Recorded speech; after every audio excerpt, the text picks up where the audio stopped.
And we have another session. Hope you are enjoying the course as much as what I am enjoying presenting it to you. From me, Willie du Toit, I will be your host during the next session. And I want to share with you an incident, a documented event that really had such an impact on mankind. It was during World War II, 1943, on the 3rd of February, when 4 chaplains did something remarkable. They were from different denominations. They were part of a team that was on a ship on its way to a location, and this ship was torpedoed by the Germans. And these 4 men from different denominations, they just got together and they displayed the heart of chaplaincy. So I'm going to sit back with you, and I'm going to ask you to just enjoy the following session. Please take note that this is an encounter that was documented by eyewitnesses, men that were on the ship with these 4 chaplains. It made such an impact on the world and on America specifically that every year they still celebrate what they call the 4 immortal chaplains. Enjoy, and I hope it's going to touch your heart as much as it touched my heart when I watched it, not just the first time, but every time when I watch it. God bless you.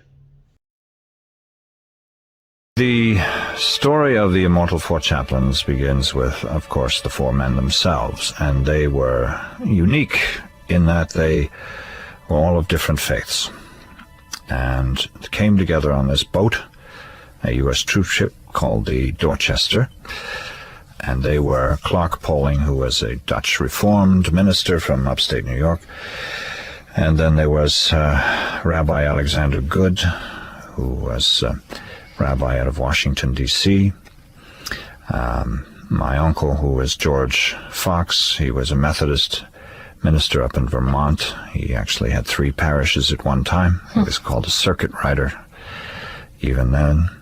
And the last was the Catholic priest, Father Washington, from New Jersey.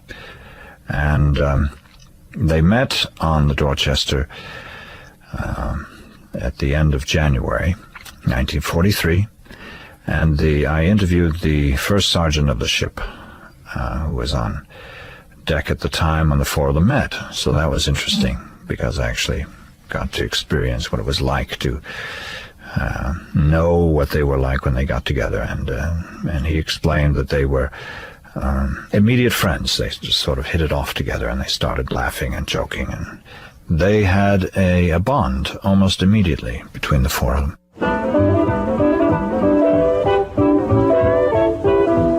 On board, the chaplains began to organize entertainment for the men, and the men would tell me in the interviews I did that they were always together, and that was remarkable for them. Was that their job? Yes, it was their job to provide stimulation for the men, things for them to focus on other than knowing that there was a submarine out there, and they soon found out that they were in fact being trailed by submarines.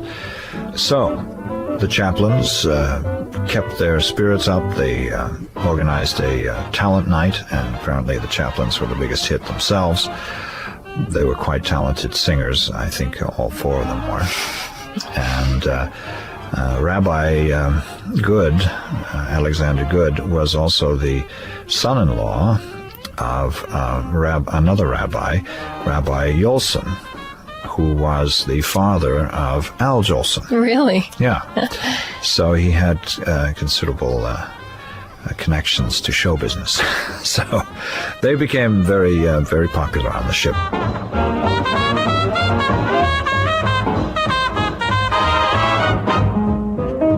Rabbi Good, he could sing with the best.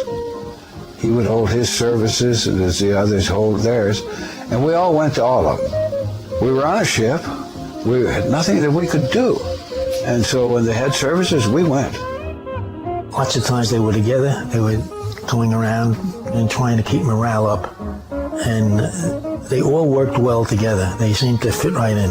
But they just felt closer to Father Washington. He just seemed right at home, even in the atmosphere of a troop ship. There was a couple of fellas playing cards, and Father Washington came wandering through shortly after I got in there. I was watching the game. He came over and he stood behind the fella, and this fella turned around to him. He said, "Father, would you bless my hand?"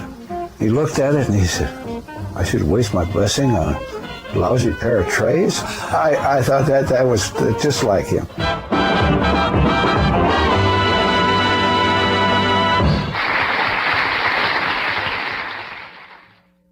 The captain had just said that there was at least five submarines trailing us. They picked them up on radar, and they said if they hit you, that's what they told us, if they hit you, you don't have to worry, 2 minutes you'll be dead.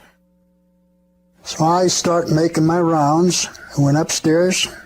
I thought it'd be better to tell the men, take off our boots, put on our shoes. Boots are too heavy. Shoes are easy to remove. I walked that ship continuously, talking to men. So it was about 1 o'clock in the morning, I guess, and there was one escort ship was a Coast Guard cut ahead of us, and two on each side, and the two freighters, and we were in the middle. And it only do about 12 knots top speed, and the Dorchester was losing speed, with the heavy seas, and we dropped back out of the convoy, and there we were set right in the open. And when we were in the open, that's when they hit us. And I was sitting in a stateroom right off the starboard side I was on. And we're sitting there playing cards, and I went to snap the cards down, and instead of saying, "Gotcha," I raised the card like that. Everything went black. I said, "What the hell was that?" I said, "We're hit." The Dorchester was 90 miles off the coast of Greenland, where the water temperature of the Atlantic in winter is roughly 36 degrees. A storm the night before had frozen many of the lifeboats to the railing. Life jackets, each with a small red locator light, offered the best, though still slim, chance for survival. I just come off guard duty. I took my jacket off, and the next thing you know, boom, and before you know it, the ship was rocking, and who had time to even think about a life jacket at that time? Again, David Fox, nephew of Chaplain George Fox. The chaplains organized the men. They would hand out these life jackets, put them on, and then they would lead them to a place where they could jump off and not be hurt. The chaplains, without any hesitation, just simply took off their own jackets and placed them on the next man who was waiting there. Lights went out and steam pipes broke and screaming and a very, very strong odor of burnt powder, gunpowder. I had to talk to myself to fight off the panic, which I heard was going on. I crawled out on deck, and I looked around. There wasn't a soul on the ship. Not a soul. It's always best to get as many people to abandon a ship with you. Hold on or tie on with anything, so there'll be a group of lights. The Coast Guard sees a group of lights, that's where they're going first. But this way it looked like a city out there with lights. It looked like a large city. And the ship by now is floundering. And I looked down toward the stern, toward the back of the ship. I see a bunch of heads moving. I was so happy that I got somebody to go man the ship with. I must have lit up like a 100-watt light bulb. I went down there. Good Lord. Here's 10 men. Not a word is said. Not a word. All the men and the chaplains opened up a prayer, and I see that they were not going overboard. They were not going to abandon ship. They were going to hold our last service. I began to say my prayers, and shed tears. I couldn't abandon the ship there. I went back to the port side, 2 feet to jump. As I jumped, the ship broke. A huge wave pulled me away from the ship. A little wave hit me, and I got a mouth full of oil. It was choking me, and I heard a voice, "Pull him up." There was a lifeboat there full of men. We must have had about 20 guys on the raft. I remember they piled one on top of the other, And by the time they picked us up, I think we had 6 or 7 left. You know, they got cold, they froze, and they just slid off. There's one guy hanging on the back of the raft. I held him up for, I don't know how long it was. Time don't mean nothing, you know. And finally he was dead. I had to let him go.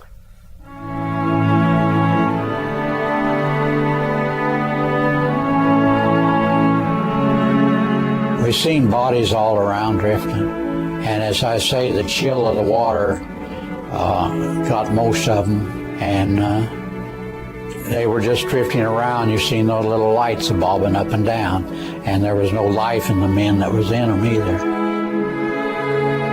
We could look back, and some flames, some fire had broken out, and there was enough reflection of that in the water to be able to see the ship.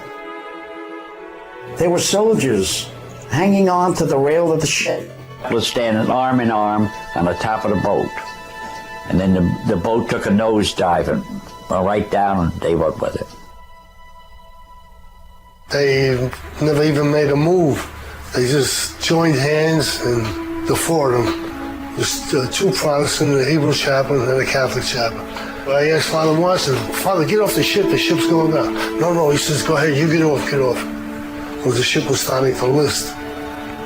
But they made no attempt to get off at all. They just went down.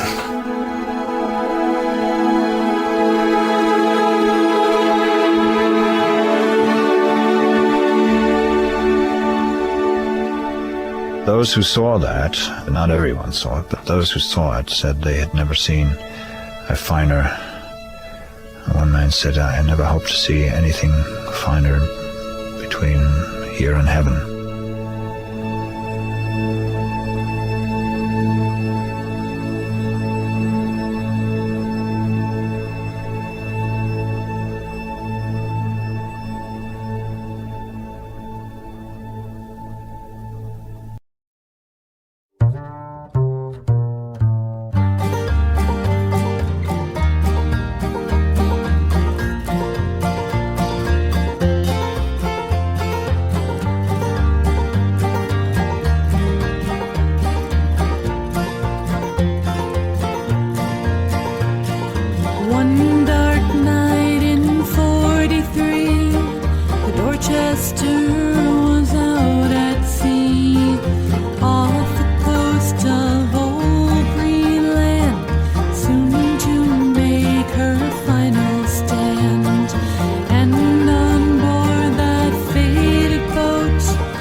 Father Washington